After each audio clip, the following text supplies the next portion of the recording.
Manchester United just played against Crystal Palace. Coming off a fresh loss against Everton, Rúben Amorim was really in need of a win. And Oliver Glasner, who's going to be out of contract at the end of this season, is probably looking to make a name for himself so he can move on to a bigger club. Guys, this game was full of the good, the bad, and the ugly. And we're going to take a look at all of that in-game footage. We're going to study the footage. We're going to talk about who did a good job, who did a bad job, and who maybe should never play for this team again. The thumbnail says it just like it is. A tale of two halves. And guys, in the first half, we were absolutely atrocious. But we're not going to start there today because I'm feeling good. We won the game. We're climbing up the table. We look like we can reach top 3 or even top 2. So guys, we're going to start with the second half where we were much better. We're going to take a look at some in-game footage of what we did so well. And we're going to talk about some players who actually outperformed what I thought they could do. Let's start with this play right here. De Ligt finds Mbeumo, who's checking back towards his center back to receive with his back to goal. He one-touches it to Casemiro, and we've got our triangle in the middle of the pitch. We always have triangles in the middle of the pitch. If you guys pay attention in my past videos, I've told you this. I've shown you examples of how we build these triangles, and we're going to talk a little bit more about it even after this example when I show you other examples. But what I really want you to pay attention to here and what Zirkzee does so well is actually his movement. I'm going to play that again and watch how Zirkzee's movement has him arriving right at the perfect time so that Cass can even make that pass on his first touch. And you see Zirkzee arriving at the perfect time, and he has to receive the ball with his back to goal with a defender on his back, which is something I've told you guys since last season about Rúben Amorim's system, that the strikers are going to have to be able to receive with their back to goal. It's what Rasmus was not that good at.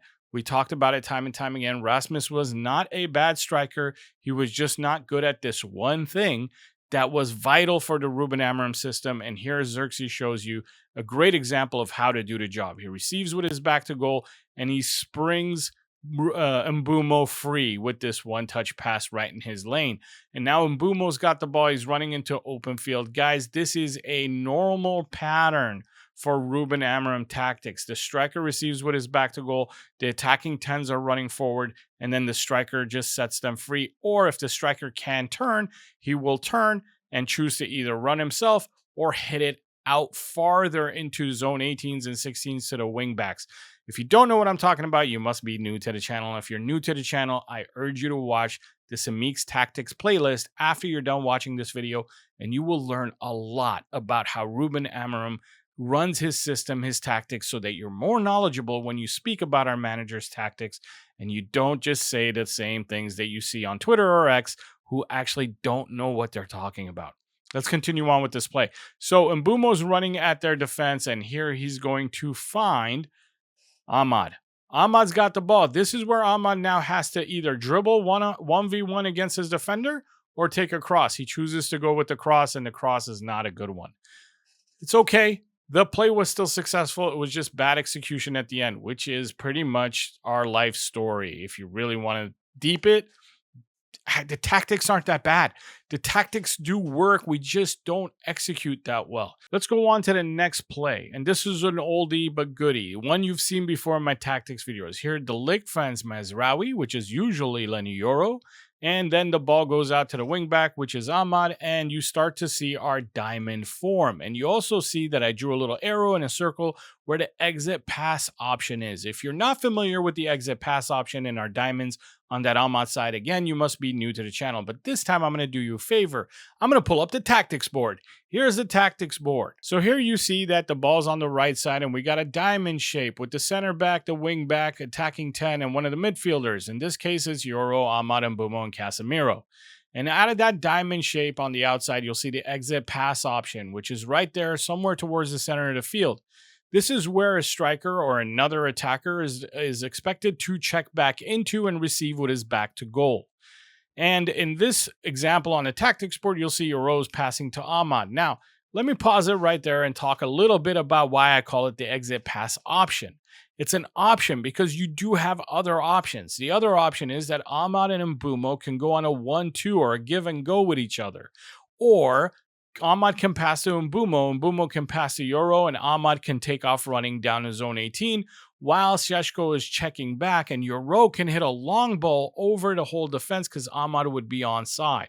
So it's not the only play, but it's the play that we usually go to is the exit pass option. That's the option we usually take because the other options, let's just say the room there or the space there is a little more clogged up. So we don't do those other options unless there is space and one of the defenders is really just playing too aggressive, which allows for the give and go or for the overhead pass through ball.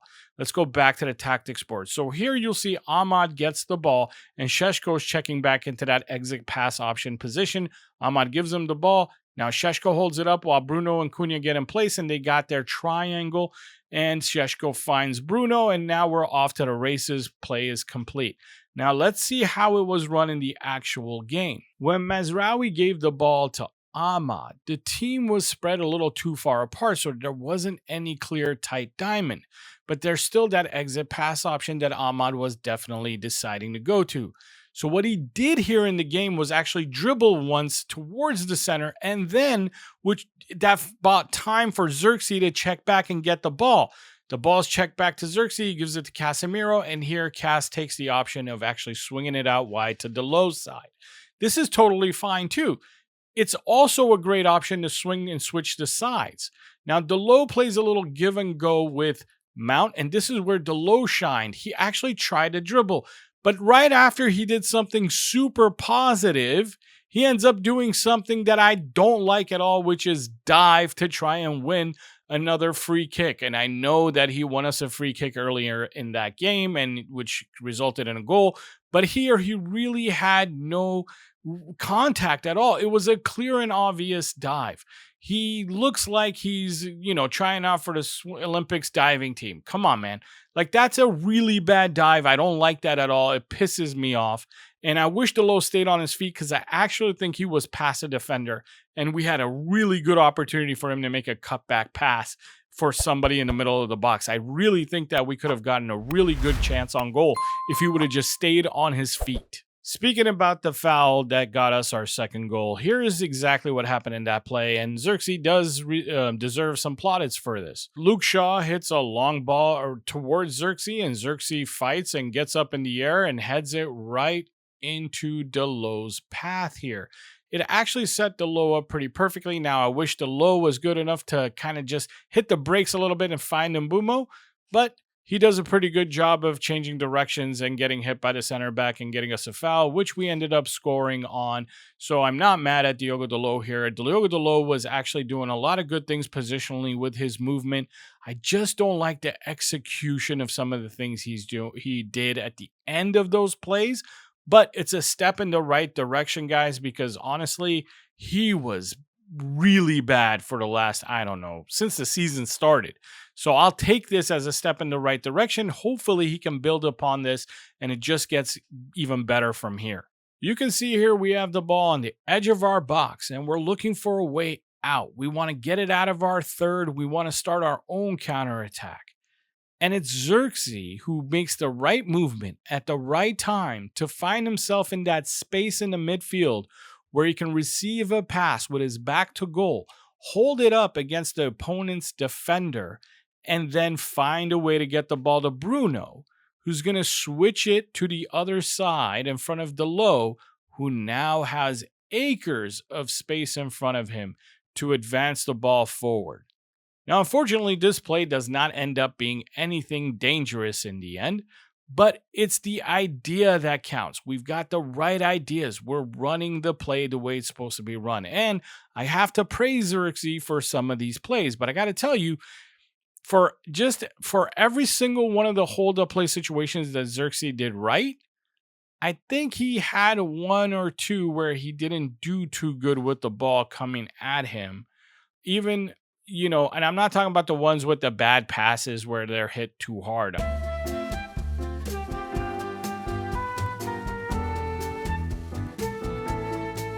Here's another play that I think is pretty good, and it is exactly what Rúben Amorim wants out of his right center back and his left center back.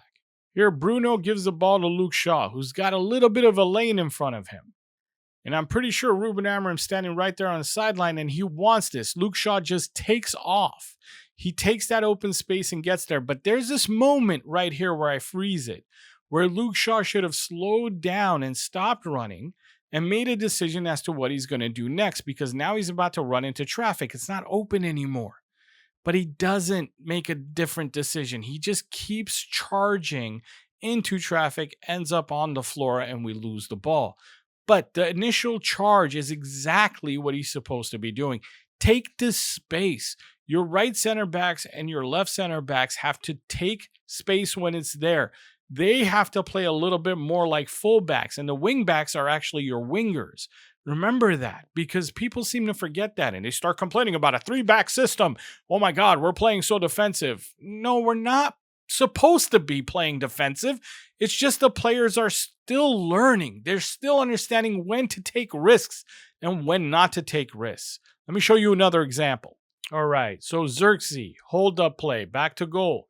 Taps it to Bruno. Bruno can't really find something to do with it. Everyone in front of him has got a man next to him, so he turns the ball around. And this is where you start seeing Mazraoui's got a bunch of open space in front of him. And Bruno leads him with a really, really nice pass, and now Mazraoui goes taking off in that lane. This is what makes it so hard for opposition teams to set up against Rúben Amorim's tactics. If you clog up the middle, somebody out wide is going to have a lane. If it's not the wing back, it's going to be one of our right center backs or left center back. You get what I'm saying there? It's so hard to defend against his tactics. The center of the field is clogged up by 2 central attacking midfielders and 2 center midfielders. They're clogging up the center with a striker. Then you've got wing backs that are running up and down, up and down. And if you somehow find a way to clog up the middle and put one guy on each wing back, well, now you set free the left center back or the right center back. One of them is going to be open. It's just impossible for you to clog up all those spaces. It's impossible unless you give up the numbers advantage in the center of the field, because in the center of the field, although a lot of people say we play with 2 midfielders, we're going to get outnumbered. No. We have 4. We have 4, 2 attacking 10s and 2 central midfielders. They're a 4-player square right there. So the opposing team's going to have to put at least 4, and most of the time they're going to put 5 because they want to outnumber.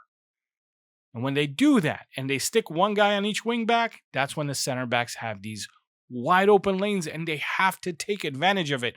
We don't do this enough. And preseason, Lenny Yoro did this magnificently. Last year, you had Licha doing this really well.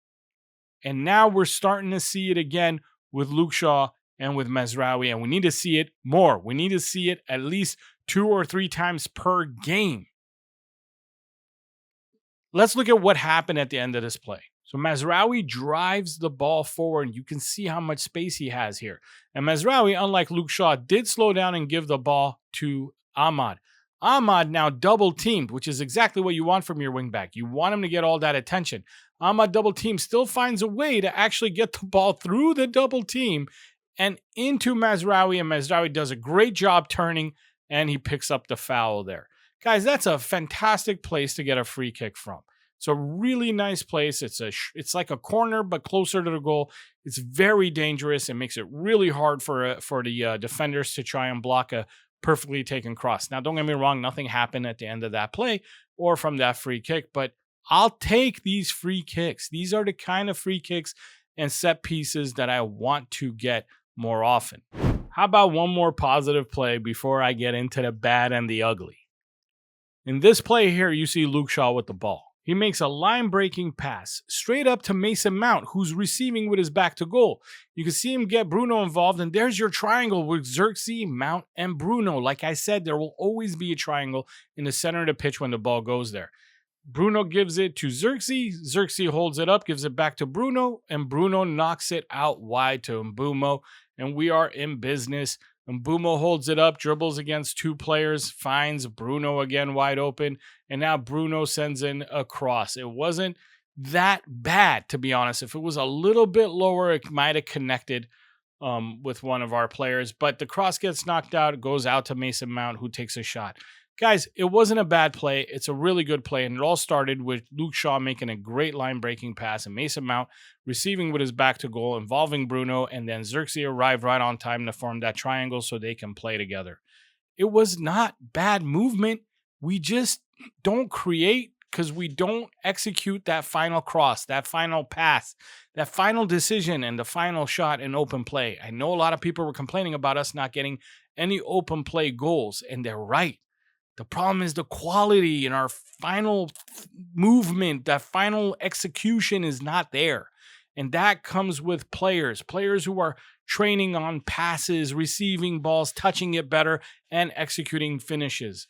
I don't know what to tell you. Tactically, the coaches or the manager's job is to set up situations to make us dangerous and to get us into the final third so we can start executing.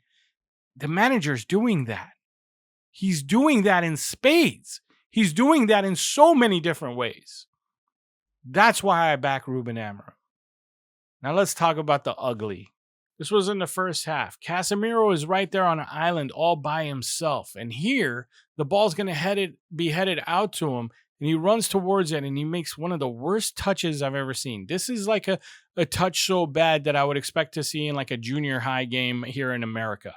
A touch that just didn't show any of his experience, class, or pedigree. He just clunked it and the ball goes out of bounds. It's fine. You think, no problem. It's a one-time thing. But check out this play. Cass was pretty bad. Okay, here the ball's bouncing around and it goes to one of the Crystal Palace players. The Crystal Palace player panically hits the ball right to Casemiro. And now Casemiro turns it right into traffic when Ahmad was wide open on the other side. And believe me, Casemiro was just not aware of the situation. That's why he did what he did. And guess what? That bad decision leads to Crystal Palace getting to run at our goal. And I believe they even got a shot off, even though it wasn't a good shot. But look at Bruno Fernandes right away. He turns to Casemiro and puts his hands up, going, "What were you doing there?" And Casemiro goes, "What's the problem? There was an open man, or there was someone I could find on the other side." He thinks it's no big deal. And look at Bruno go, "The open man was over there. The wide open man was over there. There was no traffic." And you see Cass put his head down and agree with that, or probably just go, "Oh, I wasn't aware." But to be honest with you, I like that about Cass. He did put his head down. He stopped arguing and he realized that maybe Bruno's right. Maybe I just wasn't aware of what was on the other side and I should have seen it. So I do give that to Cass because a lot of young players, I'm not going to name names, but players that are no longer with us, a lot of young players might have kept their arguments going, might have not listened to reason, might have not listened to somebody who's telling them like, "Hey man, the other side of the pitch, there was a lot less traffic and we had an Ahmad wide open." And Cass just put his face down and head down and stopped arguing. I do admire that. I do like that. And that's the kind of attitudes I want to have. I want people who are eager to listen, eager to learn and listen to their teammates, because it's not good when you're just big-headed and stubborn. That's enough about Cass. I know he had a bad game, but I don't want to just keep showing you bad stuff that Cass did. So let's look at somebody else's ugly. So here, Lamens is passing to Bruno, who's doing perfect movement to make himself available, but he turns really bad here and gets the ball picked off of him right into Wharton. Wharton is smart enough to see the runners, and he gives the ball to his fullback. His fullback comes in and creates a cross, or makes this cross, and it's just a really dangerous situation, all because Bruno decided to take a really bad touch and try to turn on Wharton, where all you have to do is maybe touch it away from Wharton for a touch first, or pass it and play somebody else, and not try to turn when Wharton was coming at him. And I don't mean to pick on Bruno because he's one of our best players. To be honest with you guys, I didn't like a lot of things I saw in the game. I decided to make this video about the positives that I saw, because I've already seen enough videos on YouTube about the negatives that people saw.